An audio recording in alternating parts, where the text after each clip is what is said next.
Impeachment de Alexandre de Moraes. E aí? Vai rolar? Não vai? O que vai acontecer? No vídeo de hoje eu vou te mostrar exatamente o que aconteceu com as conversas vazadas de Alexandre de Moraes e quais as consequências disso, para que você não se iluda nesse país onde vender ilusões é tão lucrativo, não é mesmo? Já deixa o like no vídeo, se inscreva no canal e lembre-se, você tem a opção de começar a trabalhar da sua casa ou de qualquer lugar do mundo que você quiser, na hora que você quiser e ganhar em dólar. Do que eu tô falando? Para você aproveitar essa plataforma chamada YouTube para monetizar. A gente está fazendo um treinamento, aliás, estou apontando aqui, mas é embaixo. Tem um link aqui que nós estamos fazendo um treinamento, tá? Com nota 5, com nota 4.9, desculpa, de 5, de 0 a 5, nós temos nota 4.9, para que você aprenda a usar a plataforma YouTube da maneira mais eficiente possível para você fazer uma renda extra. Beleza? Vamos lá. Exatamente o que aconteceu? Eu vou ler uma matéria, porque eu também não quero ter problemas, não é mesmo? Então eu vou ler uma matéria do Poder 360, que está bem completa a matéria. Tem os prints das conversas, aqui tem bastante coisa, e depois a gente vai ver a repercussão disso. Ouça as conversas de auxiliares de Moraes sobre atos extraoficiais. Vamos lá. Áudios divulgados pela Folha de São Paulo nesta terça-feira mostram o juiz instrutor Ayrton Vieira, do gabinete de Alexandre de Moraes, planejando uma estratégia a fim de não tornar públicos os pedidos extraoficiais do ministro. Eles consistiam na elaboração de relatórios no inquérito das fake news contra bolsonaristas em 2022. Só um adendo aqui. Esse inquérito das fake news, ele foi apoiado na época pelo André Mendonça, que foi indicado pelo Bolsonaro para o cargo de ministro, né? Em troca de mensagem com o perito forense, então chefe da AED, Assessoria Especial de Enfrentamento à Desinformação, do TSE, Eduardo Tagliaferro, ele pede discrição sobre os pedidos de Moraes. Formalmente, se alguém for questionar, vai ficar uma coisa muito descarada, digamos assim. Como um juiz instrutor do Supremo manda um pedido para alguém lotado no TSE e esse alguém, sem mais nem menos, obedece e manda um relatório, entendeu? Ficaria chato, disse ele. Ou seja, é um cara falando, olha, o ministro está pedindo esse relatório para você, mas não fala que foi o ministro, porque fica estranho um ministro do STF pedir isso, do TSE pedir isso para você. Então eu tô te pedindo aqui em nome dele, mas fica na moral aí, não fala que é isso, beleza? Segundo mensagens obtidas pelo jornal, o gabinete do ministro pediu pelo menos 20 vezes a produção de relatórios de forma não oficial por meio de mensagens trocadas pelo WhatsApp com integrantes de sua equipe. Os casos aos quais o jornal teve acesso não continham informação oficial de que a produção do relatório foi feita pelo ministro ou de seu gabinete, mas sim por um juiz auxiliar do TSE ou por acusação anônima. Os documentos, então, eram usados para embasar medidas criminais contra bolsonaristas. Né? Aí tem um esquema aqui, né, onde tem essa imagem muito bem feita, inclusive, dizendo o seguinte, né? Tem uma postagem aqui do Rodrigo Constantino, nada do PL questionando o TSE, Bonner, né? E aí uma mensagem dele. Peça para o Eduardo analisar as mensagens desse para vermos se dá para bloquear e prever multas. Aí isso aqui, ó. Moraes pediu ao juiz instrutor do seu gabinete, Ayrton Vieira, que fosse produzir relatórios contra determinados áudios. Aí tem uma outra imagem aqui, né, que é o relatório da inteligência do TSE, classificação sigiloso, e aí sai aqui, ó, 2. Vieira repassava os pedidos a Tagliaferro sem ofícios ou decisões judiciais. Tagliaferro produzia relatórios de acordo com os pedidos de Moraes. 4. Os relatórios eram enviados ao gabinete de Moraes para serem usados no inquérito das fake news. Os documentos eram enviados como se os monitoramentos tivessem sido feitos espontaneamente. Moraes utilizava os relatórios para embasar decisões contra bolsonaristas. Nas decisões, o ministro citava ter recebido os relatórios da AED sem revelar que o pedido havia partido dele, né? E aí tem aqui um trecho da edição dele falando que saiu o relatório, etc, etc. Por isso, Vieira solicita em áudio enviado no dia 10 de outubro de 22 que o relatório tenha como origem o TSE, não o STF. Assim, a produção foi atribuída ao juiz auxiliar de Moraes do TSE, Marco Antônio Martins Vargas. Em um primeiro momento, até pensei em colocar o meu nome de ordem do juiz Ayrton Vieira. Mas pensando melhor, fica estranho, porque eu não tenho como mandar para você, que é lotado no TSE, um ofício ou pedir alguma coisa e você me atender sem mais nem menos. E completou. Daí nós temos evoluído o raciocínio e pensado que ficaria melhor um juiz do TSE mandando para nós, porque aí ninguém pode questionar nada. Depois da correção feita por Tagliaferro, Ayrton pede novas alterações e precisa que sejam pedidos do ministro. Quem mandou isso aí, exatamente agora foi o ministro, e mandou dizendo, vocês querem que eu faça o laudo, sabe? Ele cismou com isso aí. E como ele tá esses dias sem sessão, ele tá com tempo para ficar procurando. Que às vezes assim, cara, esse cara aí também, mano, ele se ferrou com essas mensagens, né, velho? Você imagina? Enfim. O chefe da AEED responde que o conteúdo anterior era o suficiente, mas que cumpriria a ordem. Ayrton então concorda e agradece. Eu concordo com você, Eduardo. Se for ficar procurando, vai encontrar, é evidente. Mas foi o que você disse. O que já tem é suficiente. Mas não adianta, ele cismou, entendeu? Quando ele cisma é uma tragédia. Pode ter certeza, se você colocar esses outros, como você falou, e que vai colocar agora, amanhã ou depois ele vai encontrar outros e falar que só a gente é que não encontra. Né? E aí tem outro esquema aqui, mostrando aqui, ele mandando, né, esse pedido, né, o Eduardo respondendo combinado, né, mais o Eduardo Tagliaferro enviando um PDF de 14 páginas, e-mail enviado, bom descanso, abraço, muitíssimo obrigado, Eduardo, boníssima noite. Depois outra mensagem, Eduardo, por favor, chequei, mas confirme, você tem um relatório na cabeça se foram colocados todos, inclusive menção o tal referido pelo ministro, obrigado. Aí um PDF de 6 páginas titulado Rodrigo Constantino. Ainda não foi enviado para o ministro. Eu preciso ver, acho que não é que é muita coisa, acabei não colocando tudo, porque coloquei outras coisas que falavam mais de artigo 142 do que isso. Foi isso que ele pediu, mais 142. Se o senhor falar, eu altero. Talvez seja mais interessante colocar, Eduardo, alterando pelo seguinte, quem mandou isso aí foi exatamente agora o ministro, aquilo lá, aquela mensagem que a gente leu anteriormente. Aí o Eduardo responde o seguinte, então, mas tem coisas que fundamentam, ele quer que coloque mais ainda, na verdade ele quer que coloque o que acha, né? Mas o que tem é mais que essencial para isso, eu vou alterar aqui rapidinho. Concordo com você, Eduardo, se ficar procurando vai encontrar, é evidente, mas como você diz, ou seja, o que estão conversando ali é o seguinte, o que se achou até o momento já era o suficiente para você falar, ó, isso aqui é uma coordenação de ato antidemocrático, mas vem de um pedido errado, ou seja, você vê, cara, que são duas coisas erradas, né? É um cara falando, ó, procura ali que eu sei que você vai achar, mas ele não pode pedir isso. Só que aí o cara quando procura fala, não, eu realmente achei. Você entende, cara? Você entende? O que diz o ministro Alexandre de Moraes? O ministro afirmou que ao longo da tramitação dos inquéritos foram feitas solicitações a diversos órgãos, inclusive o TSE, que tem poder de polícia e, portanto, segundo ele, competência para elaborar relatórios sobre atividades ilícitas, como desinformação, discurso de ódio eleitoral, tentativa de golpe de Estado e atentado à democracia e instituições. Depois saiu um vídeo do Alexandre de Moraes dizendo o seguinte, vamos reagir, isso daqui saiu no Metrópolis também, né? Esse procedimento poderia se dar de duas formas.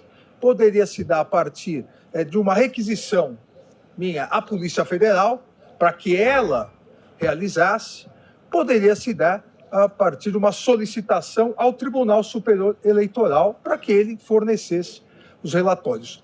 O caminho mais eficiente da investigação naquele momento era a solicitação ao Tribunal Superior Eleitoral, uma vez que a Polícia Federal, lamentavelmente, num determinado momento, pouco colaborava, nós sabemos, com as investigações. Seria esquizofrênico eu, como presidente do Tribunal Superior Eleitoral, me auto-oficiar. Até porque, como presidente do Tribunal Superior Eleitoral, no exercício do poder de polícia, eu tinha o poder pela lei de determinar a feitura dos relatórios. Hoje, sim, eu oficiaria a ministra Carmen, porque agora a presidência do Tribunal Superior Eleitoral é da ministra Carmen. Então, eu, como presidente do TSE, determinava a assessoria que realizasse o relatório. Então, basicamente, o que ele está dizendo é o seguinte, eu era presidente do TSE, eu poderia pedir à Polícia Federal, mas a Polícia Federal estava com mito, então eu resolvi pedir o relatório diretamente aqui. Isso está dentro da minha prerrogativa, porque eu tenho poder de polícia, né? Enquanto presidente do Tribunal Superior Eleitoral. Enfim, o que acontece em seguida? Vou até mostrar outra manchete do Metrópolis que diz o seguinte, Alexandre de Moraes é alvo de super pedido de impeachment da oposição. Senadores e deputados de oposição prepararam um super pedido de impeachment de Alexandre de Moraes com base em diferentes fatores. E você tem aqui uma série de fatores e uma série de parlamentares que assinam esse pedido de impeachment aqui, certo? Aí, vamos lá. Aí sai aqui, ó. A coleta de assinaturas para o impeachment terá início nessa quarta-feira, dia 14 de agosto. O plano da oposição é protocolar o pedido de afastamento do Senado Federal no dia 9 de setembro. Nesse meio tempo, a ala do Congresso tentará mobilizar até juristas contra o magistrado do STF para intensificar a campanha. Sai aqui também na CNN, impeachment de Moraes será ampliado e terá coleta pública de apoios até setembro. E aí sai aqui, ó. Esses são os deputados que estão apoiando o pedido de impeachment do Alexandre de Moraes. São 87 assinaturas, a expectativa é que chegue a 100 até a hora da coletiva de imprensa. E aqui tem uma série de deputados, né, a favor desse pedido de impeachment. Ministro do STF defendem Moraes, oposição reúne assinaturas para impeachment. E aqui, ó, outra manchete. Barroso defende Moraes e chama caso de tempestade fictícia. O presidente do STF afirmou que todos os atos do ministro se deram no cumprimento do dever e que tudo está documentado. Chance de Pacheco aceitar o pedido de impeachment de Moraes é zero. Bolsonaristas preparam requerimento contra ministros do STF por investigações extraoficiais contra aliados do ex-presidente. E o presidente do Senado, que é quem aceita esse pedido de impeachment, ele está dizendo que a chance de aceitar é zero. Inclusive, ele já saiu em defesa do Alexandre de Moraes. Isso aqui, inclusive, cara, teve repercussão mundial, tá? Eu vou te mostrar, por exemplo, isso aqui no Global Government Affairs. Esse ofício exige a censura de contas populares no Brasil, incluindo um pastor, um atual parlamentar e a esposa de um ex-parlamentar. Acreditamos que o povo brasileiro merece saber o que está sendo solicitado a nós, certo? O Elon Musk vai lá e diz o seguinte, né? Ele mostra aqui um tweet do Mauro Naufal, né? Mostrando esse tweet que eu acabei de mostrar, e diz o seguinte: essa plataforma está sendo solicitada a censurar conteúdo no Brasil, onde as exigências de censura exigem que violemos a lei brasileira. Isso não está certo, tá? E aí é o seguinte, cara, eu já vou deixar minha opinião antes de mostrar aos bolsonaristas aqui. O que eu acho que vai acontecer? Se nós estivéssemos num país sério, se o Brasil fosse um país sério, nós não teríamos nada disso que está acontecendo. Nós não teríamos nem uma turma que tem um presidente que fala, vai pra porta de quartel aí. Ah, mas ele não falou, mas ele não tirou também. Artigo 142. A minha caneta precisa de vocês. Né? A gente não teria um Rodrigo Constantino, um Paulo Figueiredo, dizendo, se tiver que ter guerra civil no Brasil, que tenha. Nós não teríamos isso num país sério. Porque um país sério teria leis. Leis. E, num país sério, nós também não teríamos o Alexandre de Moraes, obviamente extrapolando as suas funções. Então, o que acontece é o seguinte, um puxa a corda, o outro puxa um pouco mais, outro puxa um pouco mais, outro puxa um pouco mais, blá, blá, blá, blá, blá, blá. No final das contas, cara, o que vai acontecer agora? O que vai acontecer agora? Você acha que o Alexandre de Moraes vai sofrer impeachment? Então eu vou te dizer o que eu acho. Eu acho que não. Eu acho que não. Eu acho que isso é algo que abala ele, tá? Inclusive abala a imagem dele, tá? Ele fica com uma caracterização mais clara de uma pessoa que extrapola suas funções, e isso é ruim tanto para o orgulho dele como para a credibilidade total da instituição Suprema Corte e TSE, que vão sim falar, dá uma segurada aí. Porém, o fato é o seguinte, você tem uma bala de prata contra o ministro? Você tem um negócio que agora derruba? Você não tem. E aí eu vou te mostrar uma coisa que por trás disso tudo, né, você vê que a galera bolsonarista já tá assim, cara, vamos pra cima ou não vamos? Vamos pra cima ou não vamos? Por que eu tô falando isso? Eu vou dar um exemplo pra você, eu já vi vários tweets nessa linha, mas eu vi um aqui que é bastante significativo, que é do Pablo Marçal sobre esse assunto. Ele disse o seguinte, olha só, observando a arquitetura da ação massiva contra Moraes, a denúncia da Foice de São Paulo, a explosão pela Globo e o impeachment pelo Senado vindo daqui a algumas horas, o que resta pensar? Lula está trocando o indicado de Temer, que o Alexandre de Moraes foi indicado do Temer, tá? E colocando um novo nome no STF e ninguém tá percebendo. A situação tá ruim de qualquer jeito, mas o apoio da mídia me deixa um pouco com o pé atrás. Pegaram esse código? O que ele tá dizendo aqui? Isso aqui é algum direcionamento, eu acho que isso aqui é um balão de ensaio para tentar um discurso, para dar uma desmobilizada nessa história, por quê? Imagina que você é o Bolsonaro, imagina que você é o Flávio Bolsonaro, você já foi presidente da República, você tem uma baita de uma popularidade, só que você está refém do Valdemar da Costa Neto, e você e o seu filho e o resto da sua família também estão reféns do STF, porque vocês são criminosos. Você tem uma bala de prata contra o ministro, você vai atingir um deles e vai derrubar um deles e demonstrar... Não, você não vai. Então é melhor tirar o pé e falar, vamos, eu alivio aqui pra você alivia ali pra mim, vamos fazer isso aqui? É basicamente isso que tá acontecendo, sabe por quê, cara? Quem é que tá no Senado? Vamos ver, nós temos um time de oposição ao Alexandre de Moraes, vamos acabar com o Alexandre de Moraes. Vamos lá, vamos à escalação. Quem que nós temos? Temos o Flávio Bolsonaro? Você acha que o Flávio Bolsonaro vai matar no peito e falar impeachment do ministro Alexandre de Moraes, manda pra cá, vamos acabar com ele. Você acha que o Flávio Bolsonaro vai fazer isso? Nós temos Marcos Doval, que esse é capaz de falar mesmo, eu quero impeachment, mas não vai fazer nada. Não era que tinha o pendrive lá, o pendrive que vai derrubar. Com esse pendrive aqui, ó, já cai Dino, já cai Lula. Cadê o pendrive, irmão? Quem mais que nós temos? Eu nem sei, o Romário é senador hoje, né? Nem sei. Romário, Cajuru, Girão, são esses caras que vão fazer uma oposição, vão pressionar o presidente do Senado e vão protocolar e vão pautar um pedido de impeachment e derrubar o Alexandre de Moraes? Desculpa te dizer, cara, mas eu acho que isso não vai acontecer, bicho. Eu acho que isso não vai acontecer porque não interessa nem aos bolsonaristas. É isso que você tem que entender, cara. Isso não interessa nem a esses caras. E o lance é o seguinte, velho. Por mais, né, que você ache que dessa vez pegou, dessa vez fica feio, eu realmente acho que fica... Eu acho, você fala, pô, não tem chance nenhuma? Tem. Se tiver muita pressão popular, se o presidente do Senado realmente falar, cara, não tem como, velho. Olha, vamos pautar isso aqui. Tem uma chance, mas eu acho muito difícil. Porque, como eu te falei, e esse tweet do Pablo Marçal já mostra, já tá o bolsonarismo falando, vamos dar aquela tacadinha, mas sem, né? No fim das contas, isso só ajuda as narrativas bolsonaristas, né? Enfim. E aí, assim, antes de eu ler o tweet do Renan, que é genial, eu vou pôr uns caras aqui, parece que eles copiaram o texto, né? Se a turma do MBL aparecer criticando o Alexandre de Moraes, joguem na cara esses prints. Eles estavam do lado dele na perseguição, né? E aí tem até uns tweets aqui, tem do Renan, tem do Nando Moura, tem de não sei quem. Se os desocupados do MBL aparecerem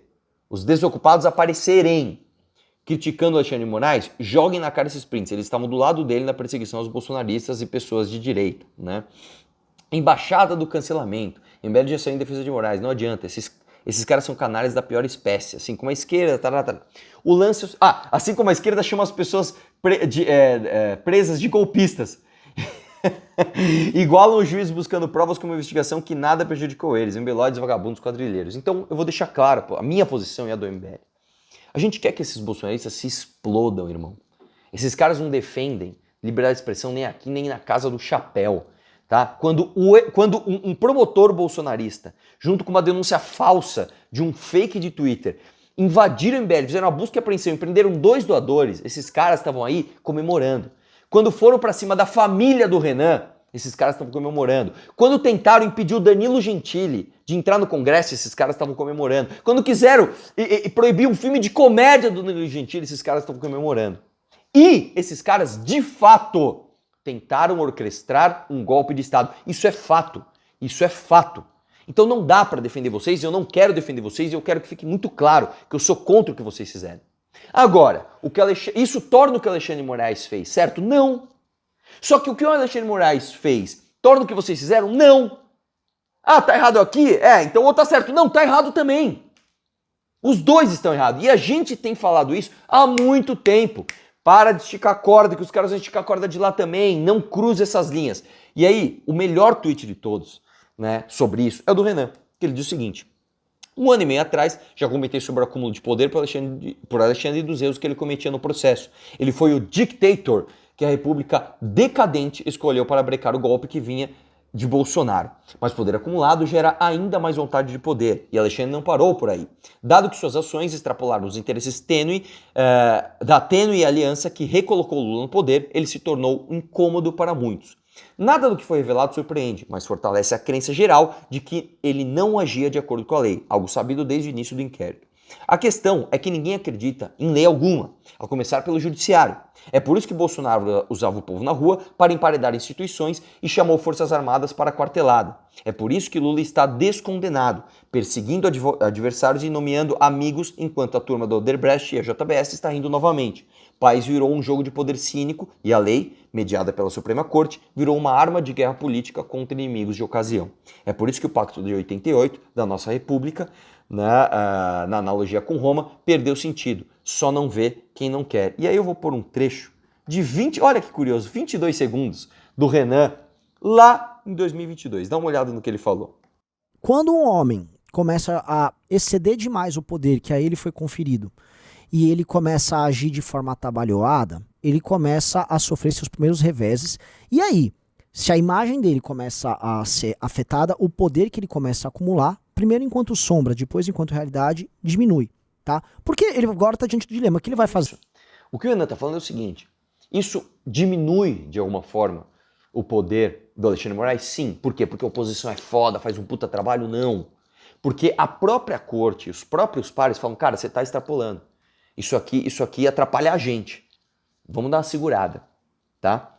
Mas é o suficiente para esse cara perder o cargo? Eu duvido. Eu acho muito difícil. Com uma oposição dessa que eu te falei, né, que aceita o Zanin, advogado do Lula no STF, que aceita o Flávio Dino no STF, você acha que eles vão derrubar o ministro Supremo? Acho muito difícil. E isso só reforça a importância da próxima eleição para o Senado. A eleição de 2026, onde a gente vai conseguir renovar 1/3 do Senado. Aliás, são 2/3, né? São 2 vagas. 2/3 dos senadores, amigo, é importante, hein? É importante você pensar em quem você vai votar. Enfim, tá aí. Um abraço e vamos questionar tudo.